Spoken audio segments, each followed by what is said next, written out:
Role reversal. Hey guys, we are getting ready here for season 4 of the Creation Today show. My co-host is amazing and gone right now. Learn how to give a proper apologetic or defense for your faith with Battleship Apologetics this season on Creation Today, starting August 20th at creationtoday.org.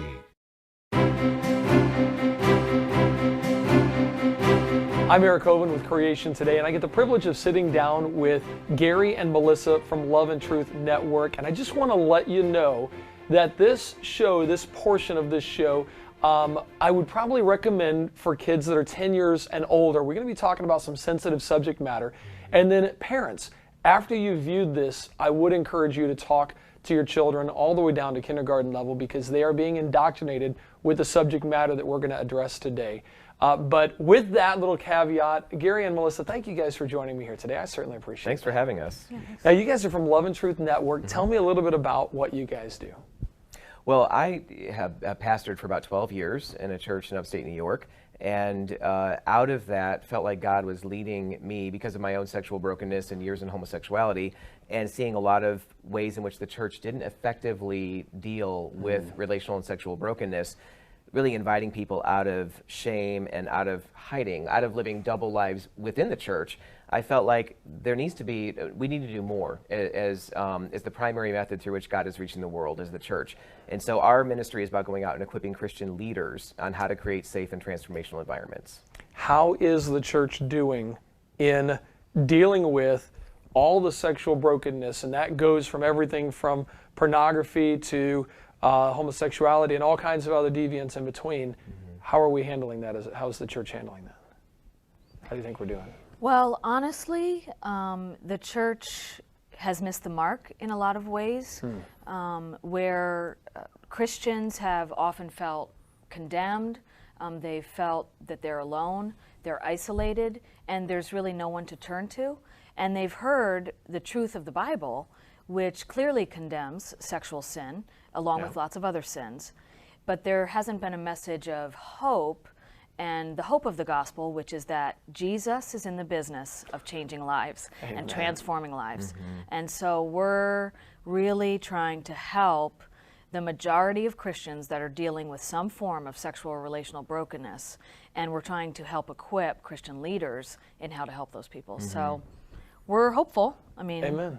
And we definitely don't want to come across as being anti-church. We love the church, and we've benefited profoundly from what the church provides to us. But if we can come alongside and help the church be more effective in ministering to the majority of people that sit in the pews or the seats week after week after week, who are living those double lives, who are going home hopeless, who are going home feeling more ashamed of what they're stuck in, rather than feeling like, okay, it is sin, but there's hope and help here in the church for working out of these things, walking out of these things. And there are people who want to walk alongside us. So often addiction issues, other types of addiction issues, can be expressed in church, drug addiction, alcohol addiction, those kind of things. But when it comes to sexual addiction or those something of a sexual nature, so often there's this sort of unspoken mandate that you just don't talk about it, or you go and find help someplace else, but not and then come back. Wow.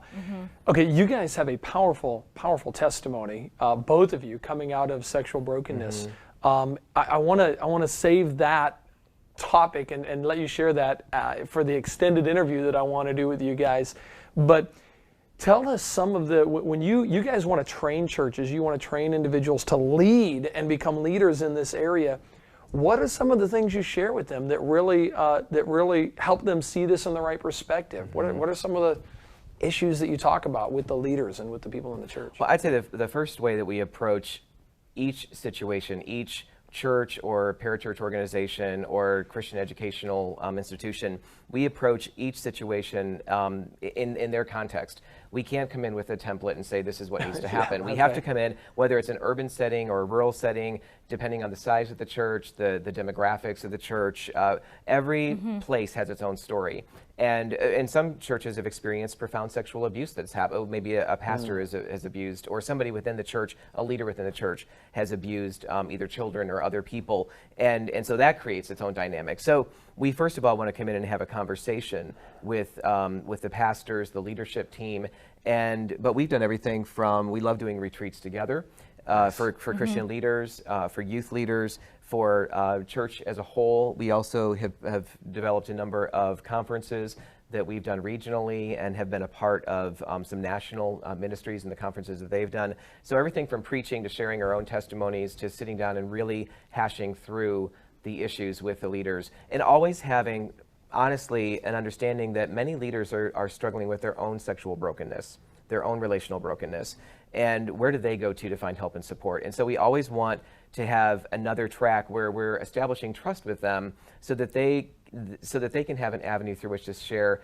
look, I'm struggling with this too, and I need help and support, so can you help me with that? That's absolutely important. A leader can't lead his people into what he's not experiencing. That is so true. Now, I said something before we started taping. I said, I believe we've gone through a real moral revolution. And Melissa, you said, is revolution the right word? Yeah, it's more of a moral rebellion. Wow. In the sense of taking the principles that our country was founded on and basically saying, we don't need that. We're going to do it our own way. Well, hey, that's familiar, isn't it? Yeah. Going all the way back to Genesis. Yes. And I would say that certainly an underpinning of everything that we teach goes back to God's intention when he created us in his image as male and female, that there's complementarity there, that there's no shame, and that wasn't an accident, that's who God's created us to be, that we need both men and women operating in the fullness, as much as we can this side of heaven, in the fullness of who God's created us to be. And so we're often encouraging people, for example, that, or maybe this isn't encouraging, I don't really know, we're admonishing them, that the reason homosexuality has made such inroads in the culture is because heterosexuals have made a mess of marriage. Wow. And so we're always encouraging / admonishing, let's work on our marriages and say, hey, that's something that I want to work for, is a healthy marriage. And then we'll have a leg to stand on in terms of speaking into the culture. And I would say the same is true again if we're talking about pornography use, sexual addiction. And Garry may refer to some of the statistics, but pornography is epidemic in the church. And so how can we say, don't do that if we're doing it? And how can we offer hope if we're stuck in it? You know, I was shocked to find when I did a series with a gentleman called the Conquer series, and I was a part of this. I was shocked to find that 70% of men and 30% of women in pastors in your churches are dealing with a sexual bondage issue. And not only that, 50% of pastors out there deal with a form of sexual bondage issue.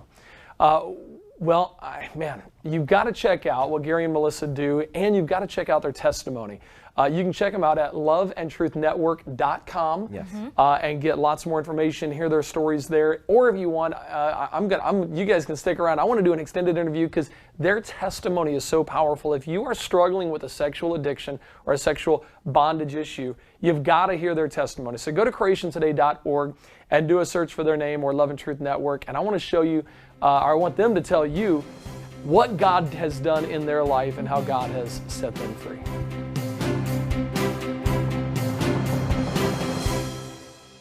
Battleship Apologetics this season on Creation Today, starting August 20th at creationtoday.org.